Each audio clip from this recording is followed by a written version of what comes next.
எனக்கு தெரிந்த ஒரு குடும்பத்தினர் இருந்தாங்க. அவங்க இருவரும் விரும்பி திருமணம் செய்து கொண்டவர்கள். ஆனால் அவங்களுக்கு ஒரு 5 வருடம் ஆகியும் குழந்தை பிறக்கவில்லை.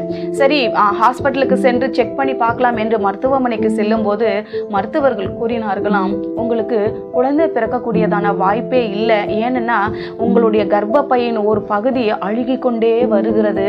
இனி குழந்தை பெருக்கம் என்ற அந்த ஒரு வாய்ப்பு உங்களுக்கு சொல்லவே முடியாது. ஏன்னா அது அழுகிவிட்டால் உங்களுக்கு கர்ப்பப்பையே இருக்காது என்று சொல்லி அனுப்பினார்களாம். மிகவும் வருத்தத்தோடு இருந்தார்கள். அந்த நேரத்தில் எங்களுடைய சபையில ஜாய்சன் பாஸ்டர் இப்போதைக்கு இல்லை, அவர் இறந்து போயிட்டாரு. அவருடைய இளைய குமாரனும் சேர்ந்து சபைக்கு கன்வென்ஷன் மீட்டிங்காக வந்திருந்தாங்க. மே டைம் ஆனால் 3 நாள் கன்வென்ஷன் மீட்டிங் வைப்பாங்க எங்கள் சபையில். அப்போ அந்த 3 நாள் அவங்க வந்திருந்தாங்க.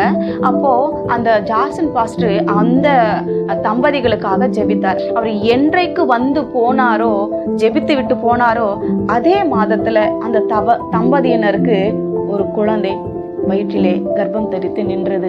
பாருங்க, ஆண்டவர் எவ்வளவு பெரிய காரியம் செய்கிறார் இல்லையா?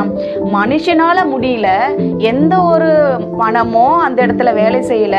எவ்வளோ டாக்டருங்களை போய் பார்த்துருப்பாங்க, ஆனால் மருத்துவர்களே கைவிட்டுறாங்க. என்னன்னு, உங்க கர்ப்பப்பை அழுகி கொண்டு இருக்கிறது, அதுக்கு குழந்தை பிறக்கக்கூடியதான தன்மை இல்லை, அது இழந்துடுச்சு அதோட வாய்ப்பை, இனி உங்களுக்கு குழந்தையே பிறக்காதுன்னு சொன்ன அதே டாக்டருங்களுக்கு மத்தியில் இவங்க மறுபடியும் போய் இந்த மாதிரி எனக்கு இந்த மாதிரி 2 மாதமாக இப்படி இருக்கு அப்படின்னு சொல்லிட்டு சொன்ன உடனே டெஸ்ட் எடுத்து பார்த்து அவங்களே ஆச்சரியப்பட்டாங்களாம். இதெல்லாம் மெடிக்கல் மிராக்கிள், இது கடவுள் மனசு வச்சிருந்தா மட்டும்தான் இது நடந்திருக்கும் அப்படின்னு சொல்லும்போது அவங்களிடத்துல சொன்னாங்களாம், ஆமாங்க இந்த மாதிரி தான் நடந்ததுன்னு சொல்லும் பொழுது அவங்க அந்த நேரத்துல தேவனை மகிமைப்படுத்தினார்களாம். பாருங்க, மனுஷனால முடியாதுதான். என்னதான் பணம் இருந்தாலும் ஒரு சில காரியங்களை தான் சாதிக்க முடியும்.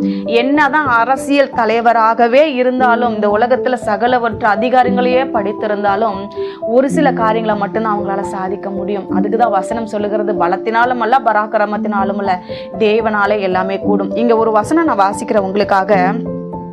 மத்தேயு எழுதின சுவிசேஷம் 19ஆம் அதிகாரம் 26வது வசனம் வாசிக்கிறேன் பாருங்க.